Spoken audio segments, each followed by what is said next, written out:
नमस्कार, आप देख रहे हैं जनता न्यूज़ और मैं हूं आपके साथ शायमा परवीन। आज हमारे साथ मौजूद है श्यामलाल गुप्ता जी, जो कि एक बहुत बड़े समाजसेवी भी हैं और ये कई संस्थाओं से भी जुड़े हैं। तो आइए चलिए उनसे बातचीत करते हैं। सर, सबसे पहले तो आपका बहुत बहुत स्वागत है हमारे खास प्रोग्राम में। नमस्कार, आपका भी स्वागत है। मैं श्यामलाल गुप्ता। सबसे पहले तो हमारे दर्शकों को अपने बारे में बताइए कि आप किस तरह से समाज की सेवा करते हैं, इस बारे में बताइए। मैं सोशल हूँ और उससे पहले मेरा अपना ही काम था। मेरा उद्योगनगर में मैन्युफैक्चरिंग है फुटवेयर्स की। उसके बाद मेरे 3 बेटे हैं, वो काम देखते हैं और मैं सोशल और पॉलिटिक्स में हूँ। ज़्यादा समय अपना देता हूँ। मैं चाहता हूँ कि अपने लोगों की, समाज की कुछ सेवा कर पाऊँ, तो उसी में अपना समय दे रहा हूँ मैं। किन किन संस्थाओं से जुड़ा? आपने कहा कि मैं पॉलिटिकल डिपार्टमेंट से जुड़ा हूँ जो है, तो इसमें संस्थाएं हैं, तो क्या किस तरीके से करते हैं सारा मैनेज? पॉलिटिक्स में उत्तर पश्चिमी जिला से व्यापार प्रकोष्ठ का अध्यक्ष हूँ मैं। जी। और महाराजा अग्रसेन इंटरनेशनल हॉस्पिटल्स, उसमें मैं सचिव हूँ। अभी ये सेक्टर 8 में जो हमारी धर्मशाला, उसमें एज ए कोषाध्यक्ष हूँ मैं। और सालासर सेवा समिति में, उसमें मैं सलाहकार के पद पे हूँ। और बहुत सी अन्य संस्थाओं से जुड़ा हुआ हूँ। दिल्ली सेवा धाम अयोध्या में मैं वाइस चेयरमैन हूँ।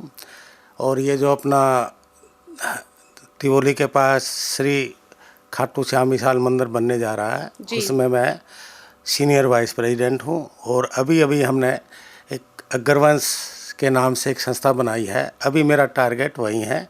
उसको हम अग्रवाल्स के लिए संस्था है वो, उसमें हम चाहते हैं कि भाई सब अग्रवाल्स की कोई भी प्रॉब्लम है उसको हम सॉल्व करें। और कोई सामाजिक, कोई आर्थिक दृष्टि से कोई पिछड़ा हुआ है, उससे जो भी हमारी संस्था से हेल्प होगी उसका हम हेल्प करेंगे। अभी हमने जो रिसेंटली जो इसके लिए हमने 31 जनवरी को विधानसभा में एक हम ऑर्गेनाइज कर रहे हैं। उसमें हम 21 संस्थाएं अग्रवाल की जो हैं उनको हम सम्मानित करेंगे। कोरोना वायरस वाले हमें कम से कम 10 आदमियों को सेलेक्ट किया है, उनको भी हम सम्मान देंगे। और जो बुजुर्ग लोग हैं 70-65, उनको भी हम सम्मान देंगे। और उसके साथ साथ हमारे विशिष्ट अतिथि रहेंगे अपने स्पीकर जय किशन गोयल जी। और हमने कम से कम IPS ऑफिसर और जो अच्छे संस्थाओं से जुड़े हुए हैं सामाजिक या इंडस्ट्रियलिस्ट, उनको भी हम मुख्य अतिथि के रूप में बुलाकर उनका सम्मान करेंगे। आपने बताया कि इतनी संस्थाओं से, कई संस्थाओं से आप जुड़े, तो सारा मैनेज कैसे करते हैं आप, और इस बारे में बताइए। और दूसरी बात कि ये प्रेरणा कैसे आपको मिली कि हाँ मुझे समाज सेवी बनना है, इस बारे में थोड़ा सा प्रेरणा तो मेरी माता जी धार्मिक थी और पिताजी सोशल थे जी। तो प्रेरणा तो मुझे उनसे ही मिली है। उसके बाद मेरा जो सर्कल है समाज का, उन लोगों से मुझे प्रेरणा मिली है। और मेरा समय जो है ज़्यादातर आजकल सामाजिक कामों में निकलता है। हम अग्रवाल हैं, अग्रवंश की संतान हैं। और हमने अपने महाराजा अग्रसेन से ही सीखा है कि कैसे समाज में हमें अपने आप को स्थापित करना है। जैसे उन्होंने हमारे को 1 ईंट और 1 रुपये का नारा दिया था, उससे कोई भी नगर में आता था उसको रहने के लिए मकान हो जाता था और काम करने के लिए रुपये से उसके पास पूरा प्रबंध हो जाता था। आज भी हमारा ध्येय यही है कि हम लोगों को अपने मजबूत बनाएं, उनको रहने के लिए घर मिले और उनको काम करने के लिए इतने पैसा हो जाए कि वो अपना काम प्रॉपर कर पाए। ये तो हमारा इस संस्था का उद्देश्य है। और भी हमारे यहाँ गरीब लड़कियों की शादियाँ करने का उद्देश्य है। एक हमारे इसमें समाज में तलाक बहुत हो रहे हैं, हम उसको भी चाह रहे हैं कि अपना एक कमेटी बनाकर उसका भी हम कुछ सोल्यूशन निकालना है। उन लोगों को बुलाएंगे और जो भी बन पड़ेगा उसका काम करेंगे उनका।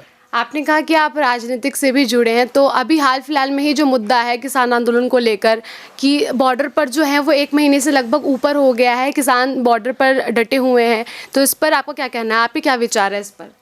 ऐसा है मैडम, किसान, हम बीजेपी के कार्यकर्ता हैं। मैं वहाँ पे गया हूँ और लोगों के विचार भी जाने हैं। ऐसा कुछ भी नहीं है, वो लोग पॉलिटिकल मुद्दा है और उसमें मैं कुछ बोलना नहीं चाहूँगा। वो किसान है, हमारे अन्नदाता हैं। बाकी जो भी चल रहा है वो सही नहीं चल रहा। वो हमारे पार्टी के खिलाफ ही एक उन्होंने मोर्चा संभाल रखा है। अदरवाइज़ मैं ये कहूँ कि वो किसान नहीं है, वो भी गलती होगा। उसमें किसान कम है और लोग उसके अंदर ज़्यादा हैं। पॉलिटिकल मुद्दा बनाया गया है इसको। एक सवाल मेरा ये भी है आपसे कि जो अभी आम आदमी पार्टी के ऊपर जो एमसीडी का 13,000 करोड़ का बकाया राशि उनके ऊपर आरोप लगाया जा रहा है, तो इस बारे में क्या कहना है आपका? वो तो आपको सबको पता ही है। हम लोगों ने उसके लिए बहुत कई बार संघर्ष भी किया है जी। विधानसभा में। उसके सामने केजरीवाल के घर के पास भी हमारे बहुत से नेता लोग गए हैं, तो वो तो पैसा देना ही उसका, उससे हमारे बहुत काम रुक गए हैं जी। जैसे हमारे दिल्ली के यहाँ पे सफाई कर्मचारी हैं, उनको बड़ी दिक्कत आ रही है। उसके साथ साथ जो हमारे पार्क वगैरह का काम है उसको भी नहीं हम अच्छे से फंड दे पा रहे हैं। नंबर 3 जो हमारे स्कूल्स हैं और बहुत से काम रुके पड़े हैं जी। और वो जो भी पैसा है वो जब तक नहीं मिलेगा हम उसमें चारों रूप से एमसीडी में बहुत दिक्कतें आएंगी हमारे को जी। और वो केजरीवाल है, वो खुद तो विज्ञापनों पे इतना खर्च कर रहा है।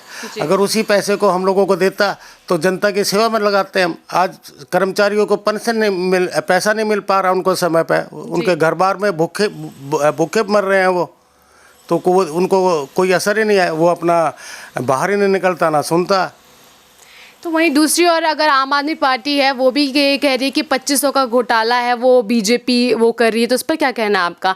एक तरफ जो आम आदमी पार्टी है उस पर बीजेपी आरोप लगा रही है और दूसरी तरफ ये करे, तो उस पर क्या आपके विचार है? नहीं, ऐसा कुछ भी नहीं है। ये सब पॉलिटिकल प्रोपेगेंडा है केजरीवाल का, सबको पता ही है कैसा पॉलिटिकल वो काम कर रहा है जी। बस, और कुछ नहीं बोलूँ। सर, लोहड़ी आने वाली है और रिपब्लिक डे आने वाला है, तो हमारे चैनल के माध्यम से आप दर्शकों को क्या संदेश देना चाहते हैं? आने वाली लोहड़ी और गणतंत्र दिवस के आप सभी देशवासियों को मेरी तरफ से हार्दिक शुभकामनाएं। और जो हम 31 जनवरी को प्रोग्राम करने जा रहे हैं वो गणतंत्र दिवस के उपलक्ष्य में ही हम कर रहे हैं।